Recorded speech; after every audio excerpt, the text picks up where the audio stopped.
Éclairage. Regard pluriel, regard chrétien sur l'actualité.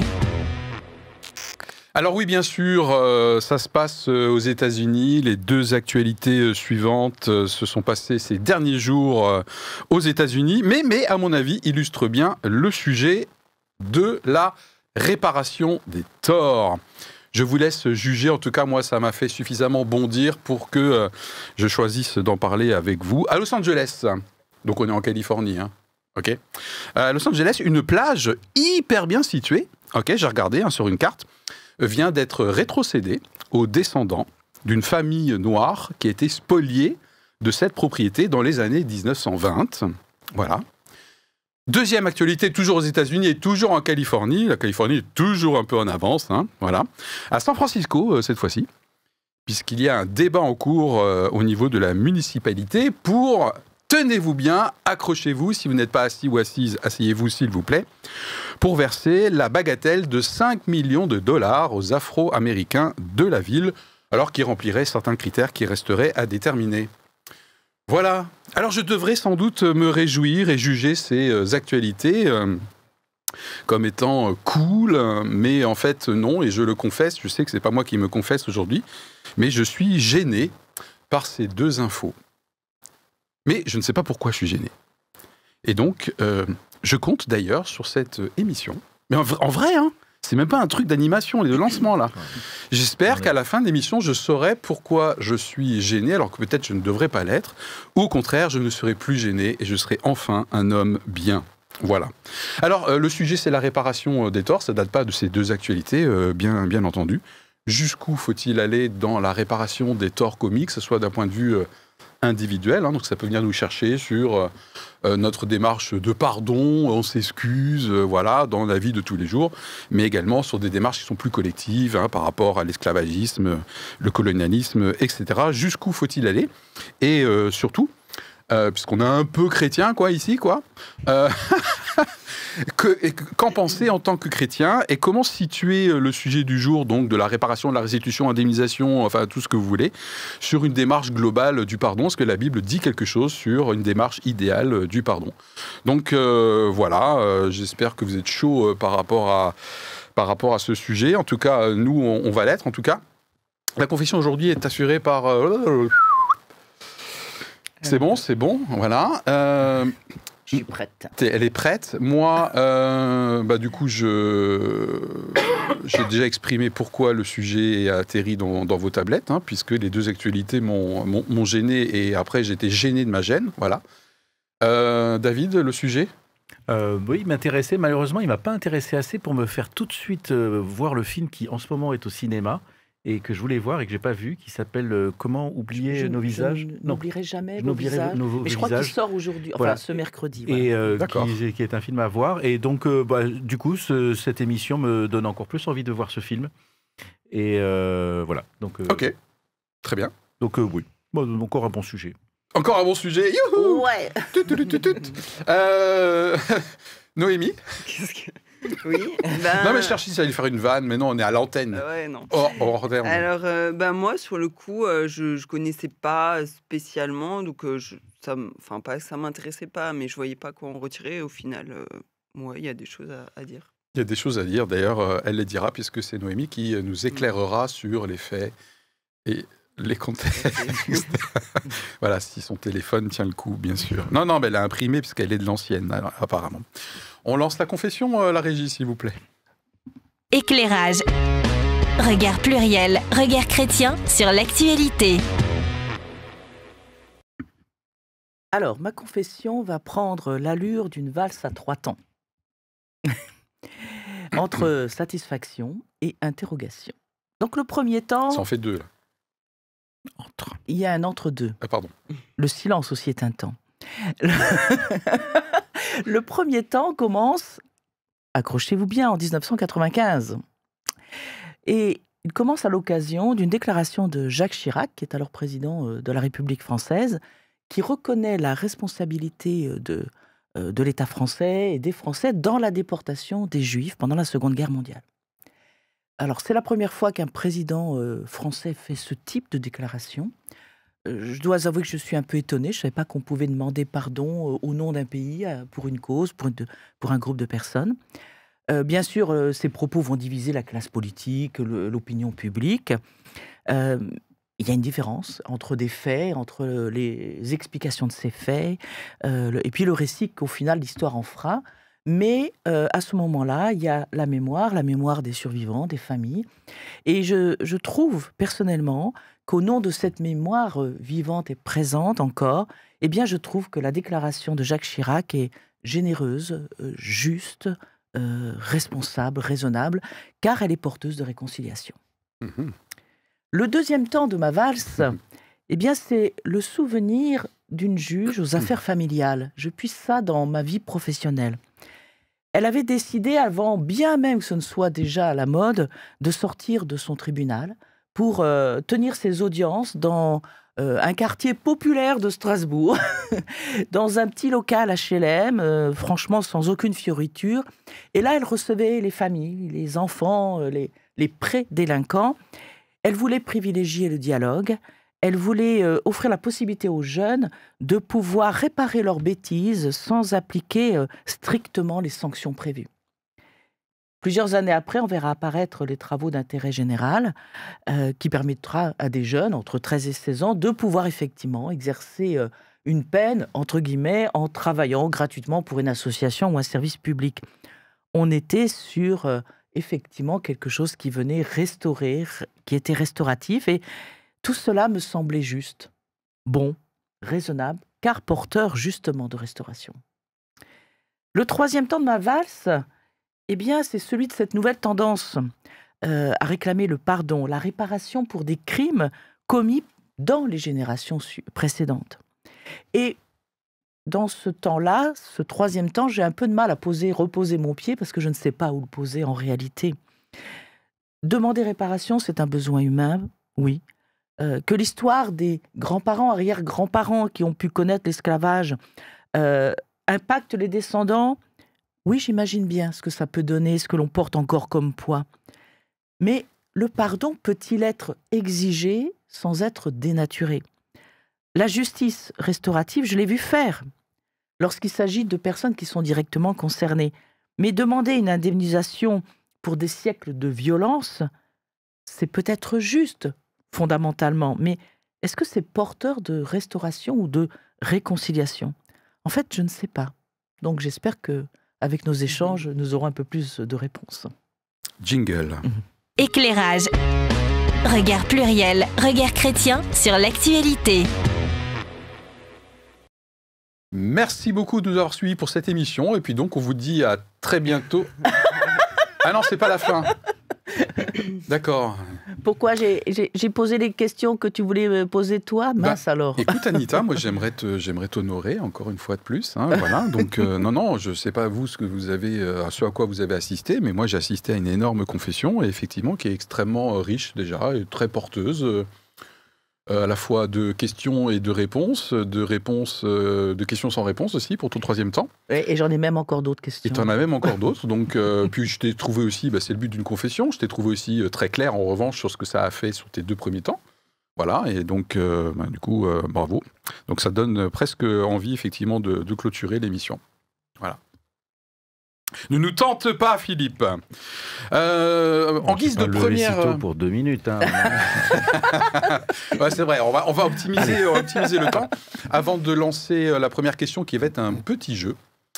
Je vous le dis tout de suite, comme ça on peut se préparer et puis on va écouter Noémie pour les faits et contexte. Ce petit jeu consistera à identifier les différents bouts de puzzle d'une démarche de pardon et de les mettre dans l'ordre. Si d'aventure il devait y avoir une procédure, entre guillemets, un peu de pardon entre un délit, un commis, etc., et une démarche de réconciliation, c'est le terme que tu as utilisé, je crois. Voilà, donc dans un instant, on va faire un petit jeu, on va essayer de mettre les bouts de puzzle les uns derrière les autres, mais d'abord, Noémie, tu as peut-être des choses à nous dire. Non, les faits et contextes. Ouais. Ah oui, les faits et contextes. Oui, c'est ça. C'est vrai qu'on avait l'impression que C'est vrai les jeux étaient avant. C'est vrai. Okay. Ah non, j'ai préparé au fait qu'il va y avoir un jeu, et en fait, mais c'est pour, voilà. C'est pour qu'on soit sage pendant tes faits et Voilà, contextes. tu peux, en même temps, tu peux réfléchir déjà au jeu, tu peux faire ça? Ouais, non. Ok, alors, Donc, dans les derniers temps, on remarque de plus en plus de retours en arrière pour réparer les inégalités et dommages causés pour différentes populations et dans différents domaines. Et j'ai c'est bon?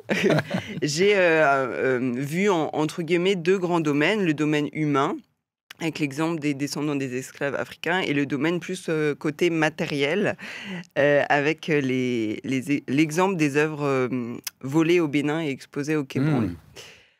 Donc à l'international, c'est aux États-Unis qu'il y a les plus grands cas et les questions ne datent pas d'hier. Dès l'abolition de l'esclavage en 1865, la question d'une compensation s'est posée, mais la promesse du Congrès d'indemniser chaque ancien esclave n'a jamais été tenue. Il faudra attendre le début des années 1970 pour voir s'organiser la lutte pour les réparations. Ces combats ont été ravivés par le mouvement Black Lives Matter en 2020. Plusieurs mesures ont déjà été prises aux États-Unis, mais la plus importante en réflexion est à San Francisco, comme tu l'as dit.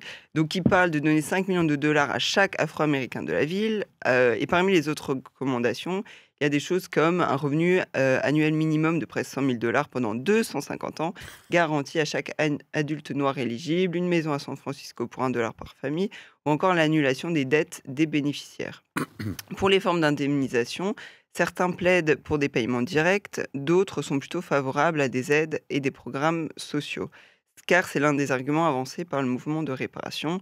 L'impact de la ségrégation persiste aujourd'hui sur les inégalités entre blancs et noirs dans la société américaine et notamment sur les revenus encore aujourd'hui.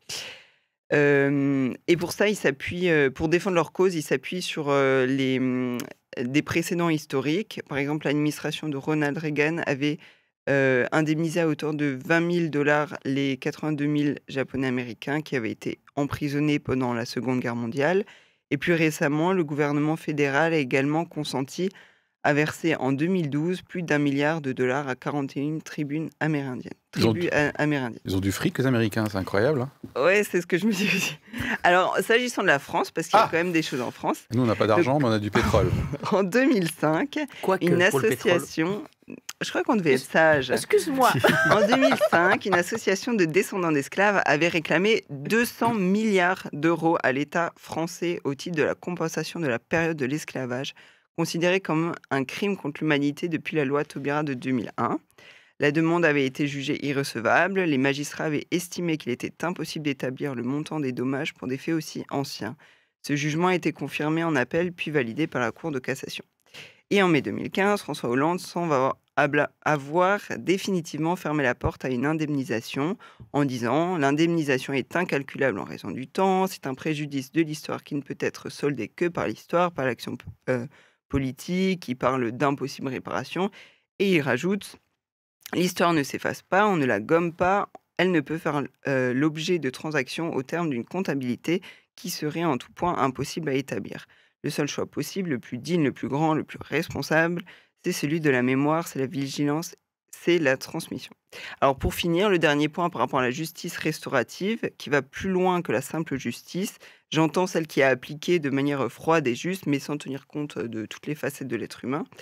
Donc, réparer l'irréparable, la notion de justice restaurative est entrée dans le droit français en 2014 par l'apport du droit pénal. Une mesure de justice restaurative peut être proposée à la victime ou à l'auteur de l'infraction à l'occasion de toute procédure et à tous les stades, y compris lors de l'exécution de la peine.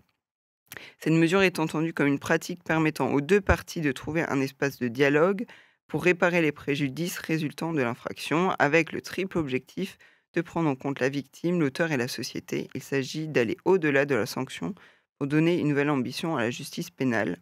Et là, je vais citer Marion Wagner, qui est celle qui a institutionnalisé ça en France, qui a fait des formations là-dessus.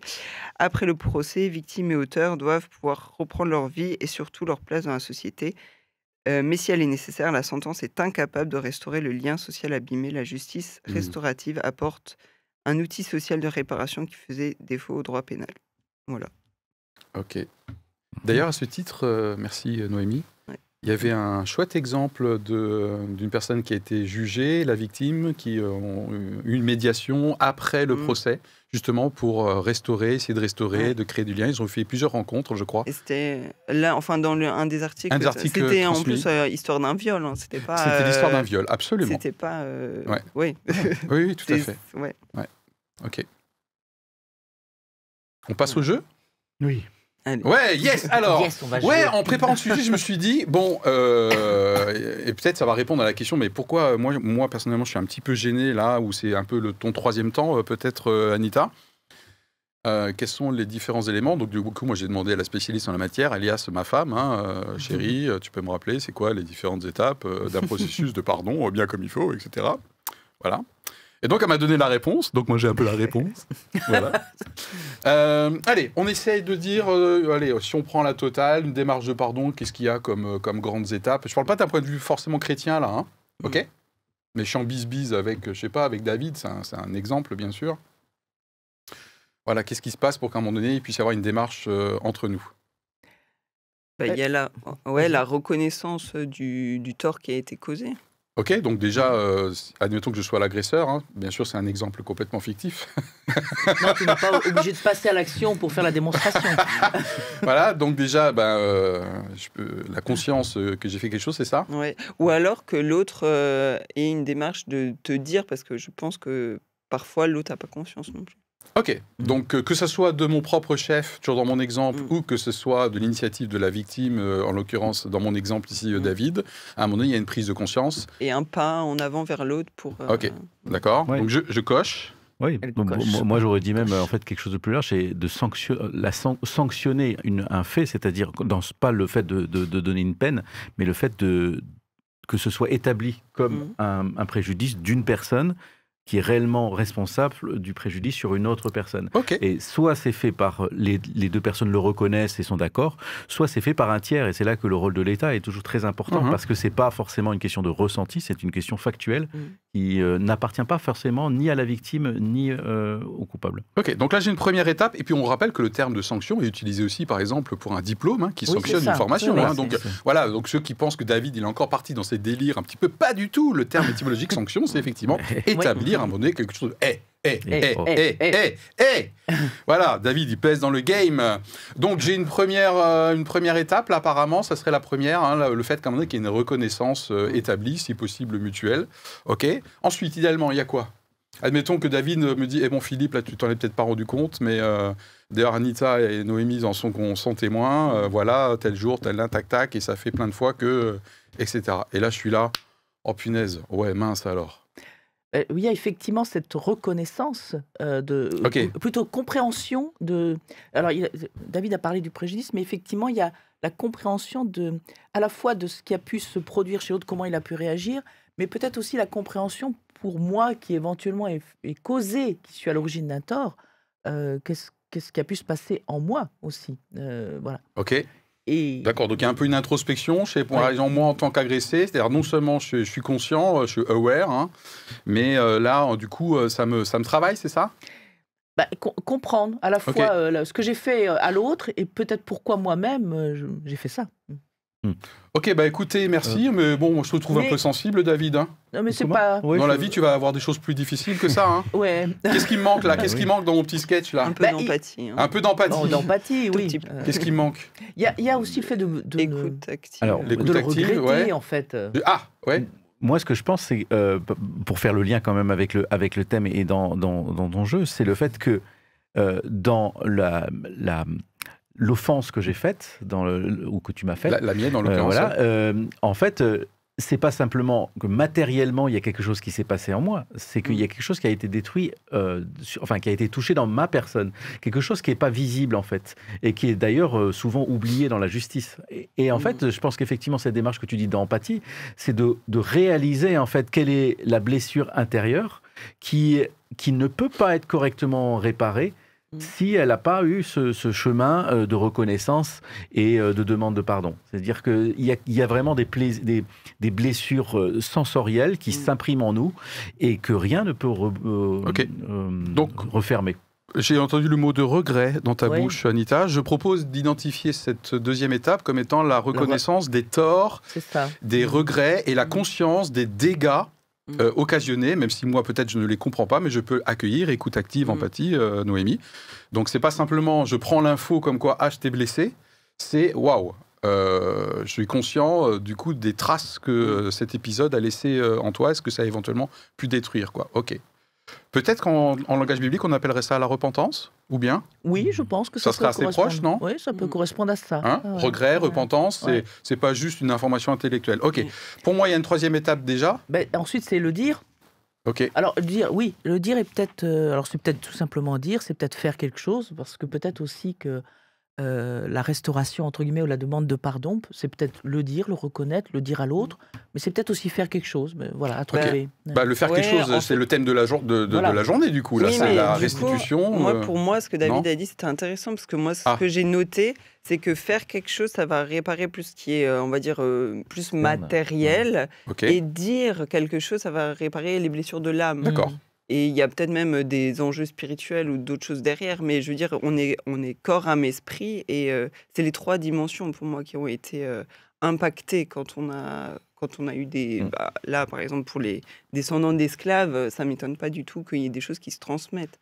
Et Ok. du coup, il y a vraiment quelque chose, effectivement, du domaine de l'âme et de l'esprit pour moi aussi. D'accord. Donc si on prend, ouais, David. Ouais, et je pense qu'il y a un autre aspect qui, pour moi, est fondamental et qui peut-être est en lien avec ta gêne par rapport à certains excès.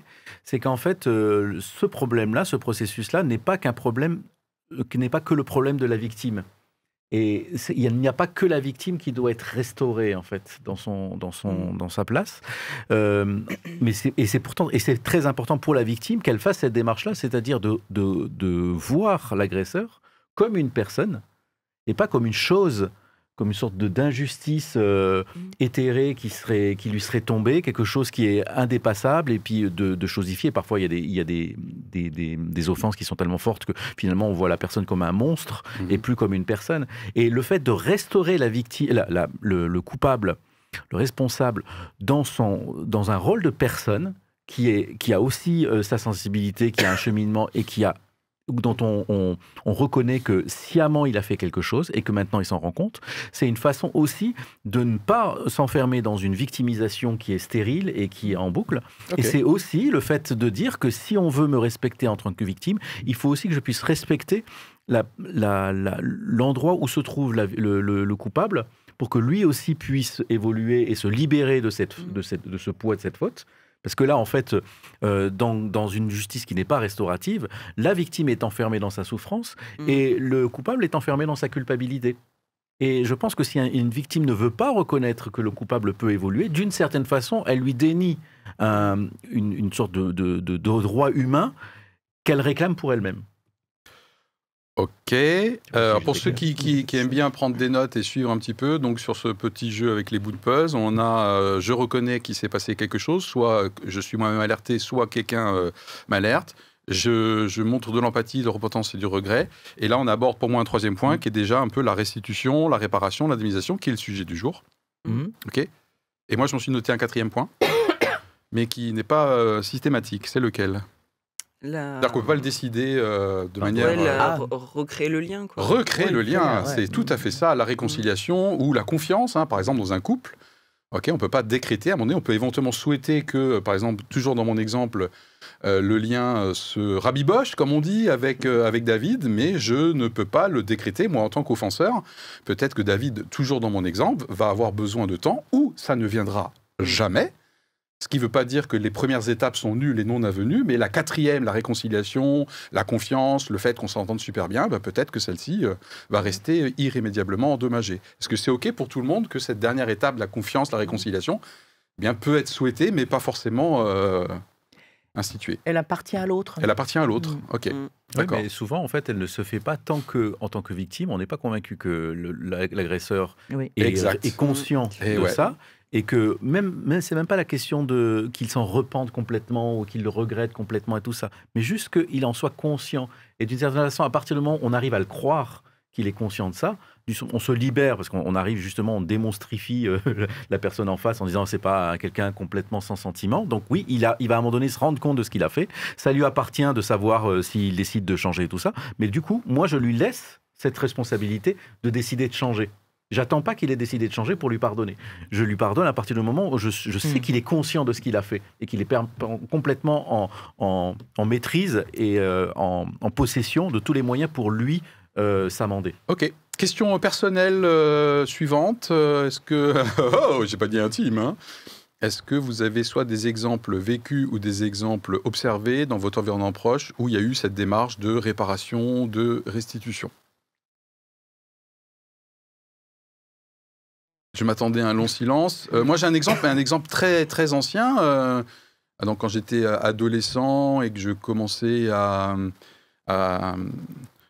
étayer un peu ma foi, etc., j'avais déjà piqué des bonbons dans une boulangerie. Je vois très bien la boulangerie, d'ailleurs. Et puis, quelques années après, à la grande surprise de la boulangerie, je suis arrivé... c'était peut-être un peu naïf, hein, mais j'ai fait une réparation. C'est-à-dire que je suis venu... c'était plus du tout la même vendeuse, hein, d'ailleurs. Mais je suis venu avec une restitution que j'avais un peu estimée à la louche des bonbons, parce qu'on avait toute une stratégie pour voler des bonbons dans la boulangerie. Et j'ai fait ça une deuxième fois au collège. Je me souviens que j'avais massacré des interrupteurs avec des, vous savez, des trucs, pas des nunchakus, mais des points américains, des choses comme ça. Et quelques années après, quand je me suis converti à l'âge de 16 ans, je suis allé voir le proviseur et je lui ai avoué ma faute. Voilà. Je n'en tire pas spécialement de gloire, c'est un peu mortifère ce que je suis en train de dire, mais ça illustre en tout cas le cheminement qui avait été le mien à ce moment-là, de vouloir aller jusqu'au bout d'une démarche, ok, en tout cas jusqu'à la démarche du jour, qui est à dire de réparer, de restituer, de faire quelque chose, quoi. Voilà, bon, c'est un exemple personnel. Mais moi récemment j'ai vécu quelque chose, mais alors qui n'est pas du tout, je dirais, de cette grandeur, de cette envergure, mais qui fait partie de la vie quotidienne, parce que dans la vie quotidienne, on peut facilement se blesser et ça peut créer des amertumes, etc. Et c'est avec mon plus proche collègue où, en discutant, il a dit quelque chose en disant « je vais réagir par rapport à un groupe ». Et dans sa manière de dire, ça pouvait donner l'impression que, entre guillemets, je n'avais pas fait bien mon travail. Et sur le moment, lorsqu'il en parle, j'ai juste eu une petite hésitation. Il faut souligner que nous avons une relation de très grande qualité habituellement, donc ça facilite aussi les choses. Et j'ai eu juste une petite hésitation. J'ai dit quand même. Et ce juste petit mot a suffi pour que tout d'un coup ils disent mince, Anita, excuse-moi, là je viens de dire quelque chose, c'est pas du tout approprié.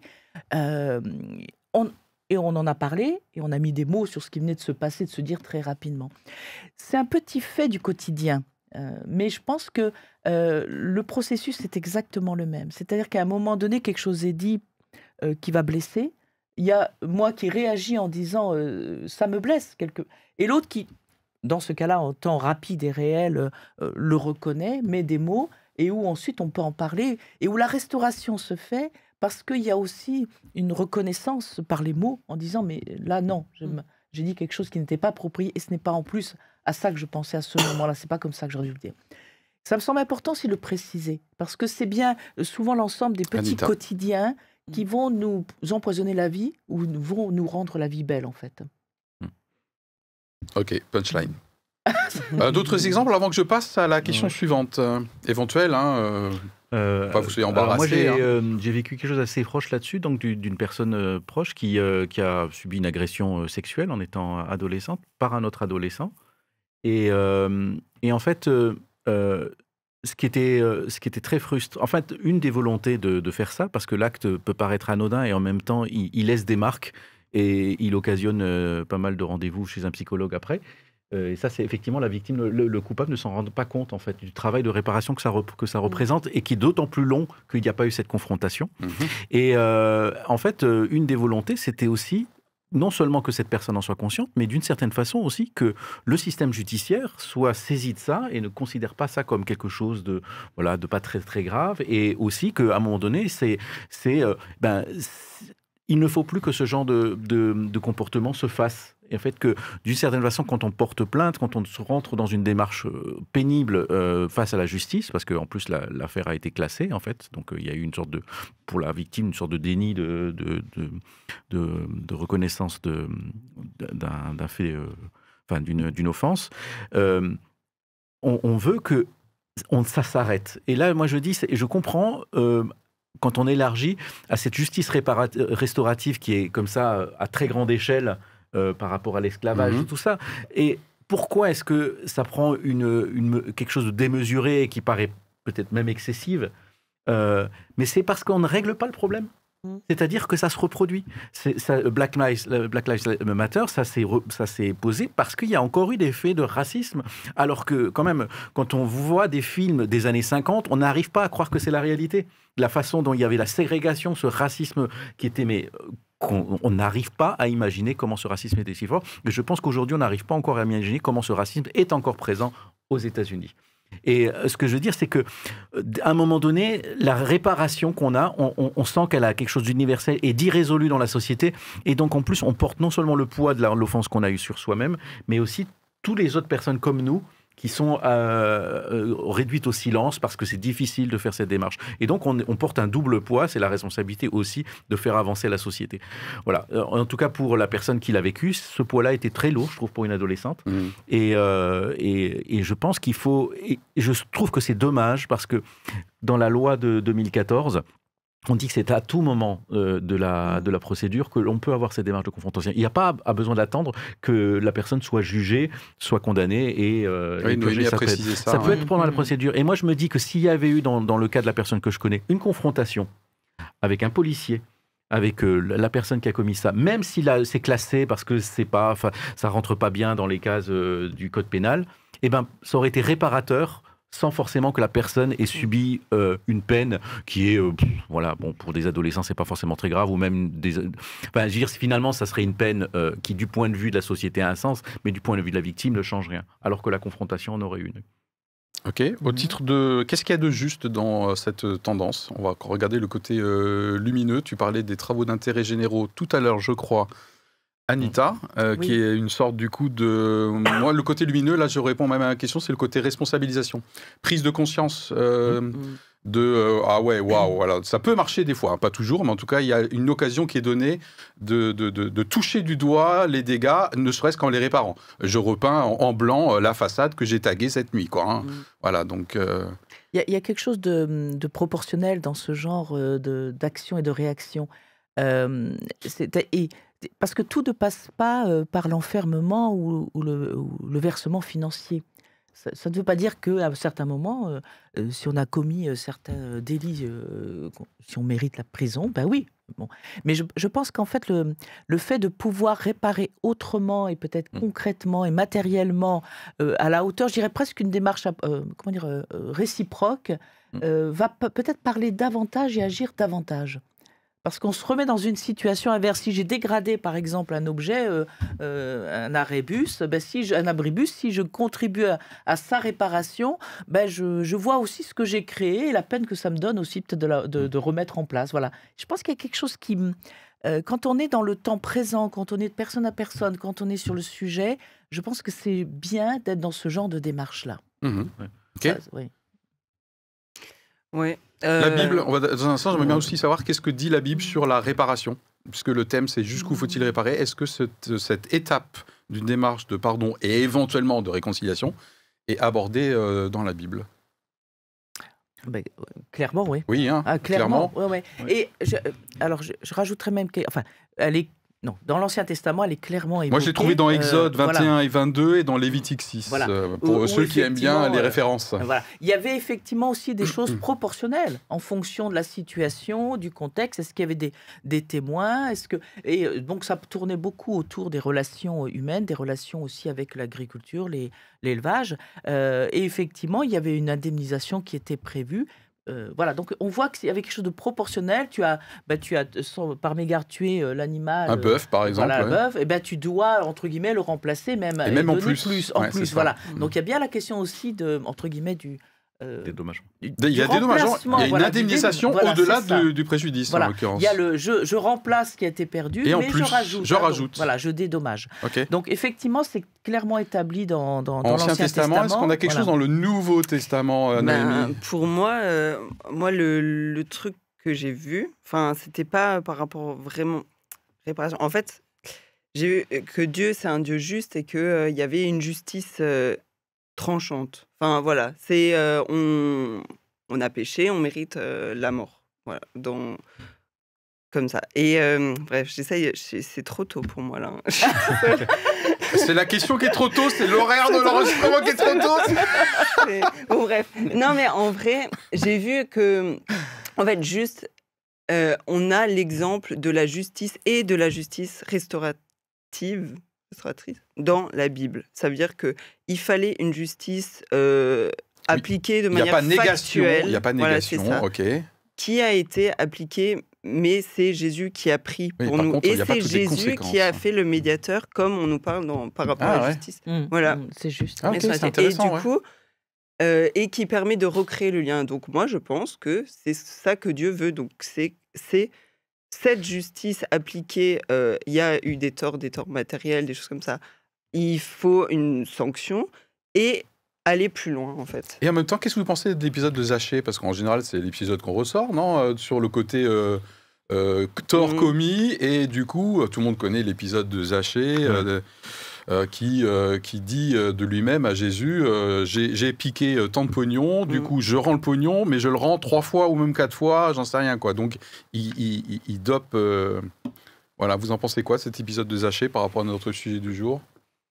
C'est lui qui a décidé. Enfin, pour moi, il n'a pas été obligé. Il a tellement. J'ai remarqué que Jésus lui a pas demandé ça. C'est ça. Donc il a honoré ça, Jésus, mais il lui a pas demandé. En tout cas, je pense pas qu'on doit en faire une règle, mais je pense qu'il a tellement eu conscience de ce qu'il a fait que ça venait de son cœur, en fait. C'est ça. Ok. Ouais, mais moi, je trouve que j'ai toujours un sentiment avec ce texte de Zachée, c'est que j'ai l'impression qu'il était quand même victime de beaucoup de on-dit sur ce qu'il était. Et que, je pense qu'il n'avait pas bonne presse. Il n'avait pas bonne presse, mais quand on lui a dit, il a dit, mais en fait, moi, je donne la moitié de mes biens. En fait, c'est pas parce que je gagne beaucoup que je donne rien. Enfin, d'une certaine façon, lui, il faisait des choses, et simplement, ces choses-là n'étaient pas reconnues, mais est-ce qu'il volait? Je ne crois pas que le texte disait qu'il volait aux autres. Si. Il dit, si j'ai volé ou si j'ai pris quelque chose, je le rends. Voilà. Ah, donc, oui, il dit si. Donc, ok, bon. Voilà. Ouais, d'accord. Je vois que le temps passe. Oui. J'aimerais bien aborder le côté obscur de la tendance. Moi, je voudrais quand même revenir sur la question biblique, parce que moi, je trouve qu'il y a quelque chose qui est dans le Nouveau Testament, et je trouve que finalement, le fait que Dieu vienne sur terre pour rencontrer finalement l'homme directement et être dans un face-à-face avec les gens, je pense que c'est ça qui est même très important, c'est-à-dire qu'on voit bien qu'il y a, quand deux personnes ont un différend, il y a un texte biblique, je pense que c'est dans les Actes, non, ça doit être dans un écrit de Paul, si deux personnes ont un différend, plutôt que d'aller vers le juge, on les invite à discuter entre elles. Et en fait, toutes ces peines, toute cette loi qui fait que l'État, la société sanctionne quelqu'un, d'une certaine façon, c'est parce qu'il faut au moins que quelqu'un soit réparé. Et si c'est pas la victime parce que en fait il n'y a pas de relation directe entre le coupable et le suspect, eh ben c'est la société qui s'en charge de punir la personne et d'une certaine façon de se faire réparer en tant que société, parce qu'individuellement ça ne peut pas le faire. Mais c'est toujours quand même jamais la meilleure solution. Mais c'est au moins la solution qui permet quand même peut-être à la victime de façon indirecte d'être réparé, mais c'est toujours une relation indirecte. Et l'idéal, c'est quand même une relation directe, c'est-à-dire une personne dise j'ai fait quelque chose, on en discute, et oui, je suis désolé, je me suis pas rendu compte de ça. Voilà, ça c'est le schéma idéal.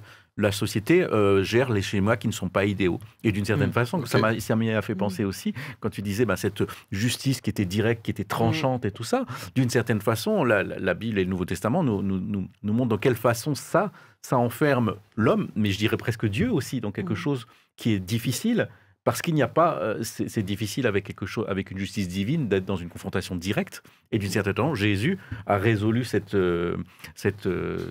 difficulté, eh bien, en rencontrant l'homme directement. Et donc, ensuite, d'avoir tous ces témoins qui ont pu parler finalement à Dieu par le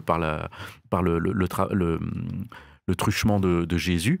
Et qui, d'une certaine façon, peuvent trouver alors cette réparation, enfin pas cette réparation, mais cet moyen de se restaurer en tant qu'homme juste. Quels sont les effets potentiellement pervers de cette tendance qui peuvent expliquer ton troisième temps, Anita, la gêne que j'ai exprimée dans mon lancement Qu'est-ce qui semble coincer là par rapport à ce qu'on vient de dire? Qu'est-ce qui est... Alors, certes, on a dit les termes excessifs, peut-être. Qu'est-ce qui est potentiellement gênant? Ce qui me... Il y a des choses qui me gênent et j'ai des questions. Ce qui me gêne, c'est que on vient réclamer globalement pour l'action faite par des générations passées une réparation dans le présent. Alors, certes, la question du racisme est toujours là, et tu l'as évoqué rapidement tout à l'heure, David. Le fait que ça n'ait pas été réglé en temps et en heure fait qu'il y a peut-être une forme d'accumulation de problèmes, de préjudices. Donc, on peut comprendre qu'il y ait un système qui fasse qu'à un moment donné, les personnes qui sont concernées par le racisme ont envie de faire connaître tellement leur mal-être qu'elles vont jusqu'à remonter aux sources, aux origines et réclamer une indemnisation parce que mon arrière-arrière-grand-père a pu être fait esclave. Donc on peut peut-être comprendre le système, mais il y a quelque chose qui me semble à moi démesuré, déraisonnable, même si nous ne mesurons pas l'impact aussi psychologique chez les gens. Je ne veux pas le minimiser. Et je me dis, est-ce que les générations présentes doivent payer pour les générations passées? Et derrière l'aspect indemnisation, alors, j'ai envie de dire, est-ce que c'est aussi désintéressé que ça? Est-ce que l'argent va venir régler tout? Et puis, où est la responsabilité individuelle? Parce que mes grands-parents ou mes grands-parents ont eu tel problème dans leur vie, est-ce que ça veut dire que moi, je continue à être complètement victime de cette situation? Voilà, je ne réponds pas à la question, mais ça m'interroge sous ces Pour moi, il y a un vrai angles. souci de traçabilité. Moi, je ne me sens pas du tout responsable et je refuse d'être pris dans un paquet comme ça, générationnel, historique, ou parce que je suis né blanc, par exemple. Donc ça me pose un vrai problème, la traçabilité. D'ailleurs, c'est souvent une difficulté, par exemple, pour restituer les œuvres du Quai Branly. Tu l'as cité. C'est un vrai travail d'investigation pour savoir quoi rendre, à qui le rendre. C'est chaud. Donc la traçabilité, je vois que le temps complètement dépassé dans ton animation, Philippe, aujourd'hui. Parce que dans cette question de la blessure mémorielle, qui ne se referme jamais, en fait, et je pense que la question c'est de savoir, est-ce qu'il y a un geste qui finalement arriverait à régler une fois pour toutes cette espèce de contentieux intérieur entre les personnes qui se considèrent comme descendantes des victimes et les personnes qui se considèrent comme descendantes des bourreaux. Et c'est vrai que... Moi, j'y crois pas, mais bon... oui, alors effectivement, et je pense que c'est l'être humain. Je pense que c'est finalement le cœur du wokisme, dans sa lumière et dans son ombre, c'est de se dire, on l'a déjà dit plusieurs fois, mais c'est d'arrêter définitivement ces choses-là. D'arrêter les harcèlements au travail, tout ça. C'est dire qu'à un moment donné, d'une certaine façon, il y a une sorte de dire, mais à chaque fois qu'on ne fait pas les choses complètement, ça repousse toujours. Et c'est peut-être un petit peu la parabole de l'ivraie et du grain de blé, c'est-à-dire comment est-ce qu'on peut arracher vraiment tous les germes de souffrances futures en essayant d'extirper le mal une fois pour toutes. Et je pense que c'est oppressant de se dire on n'arrive jamais à éliminer ce mal-là, et je pense qu'il y a quelque chose, un désir de pureté qui est peut-être ridicule, mais d'une certaine façon qui est peut-être aussi touchant, mais aussi que le fait que tu aies voulu réparer tes bonbons et réparer au collège, au lycée. Je préférerais qu'on ne me rappelle pas cette histoire, s'il vous plaît. Oui, mais ce que je veux dire, c'est que d'une certaine façon, il y a un désir de pureté et d'extirper. Oui, je suis d'accord. En ce moment, quand je suis un peu énervé, parce que ça peut m'arriver, vous me connaissez, c'est que j'ai l'impression que l'être humain, en ce moment, cherche sa propre rédemption, quoi. Ben, C'est le désir de pureté, c'est exactement ça. Ouais. Et je n'y crois, mais absolument Mais pas, quoi. Je me demande si en fait la réparation du passé, enfin ce qu'on vient d'évoquer, est-ce qu'elle n'appartient pas plutôt à Dieu? Parce que je me demande si nous sommes en termes humains, en tant qu'humains, en capacité de pouvoir démêler effectivement les deux semences, c'est-à-dire ce qui a pu être juste et ce qui a été injuste. Quand on est en temps présent, quand il s'agit d'un méfait commis par quelqu'un que l'on peut reprendre, objectiver, on peut à peu près trouver ce qui peut être juste. Mais par rapport aux générations passées, je trouve que c'est extrêmement compliqué. Et la Bible nous dit qu'à un moment donné, il y aura un jugement. Et c'est seul Dieu qui peut faire apparaître les intentions vraies, les intentions des cœurs, ce qui s'est passé réellement. Donc je me demande si on ne s'arroge pas de quelque chose que, humainement parlant, nous ne pouvons pas réaliser ou porter. Même si on peut y Moi, je suis aspirer. pas tout à fait d'accord.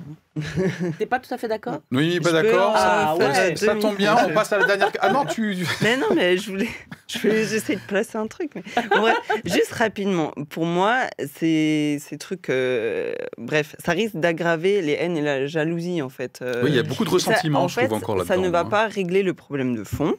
L'argent, on n'achète pas tout, ça on le sait, ça n'achète pas le respect, l'amour, etc. Et qu'est-ce qu'il y a au fond, par exemple, quand il y a le racisme, pour moi, il y a la peur. Et ça ne va pas régler cette peur de la différence, etc.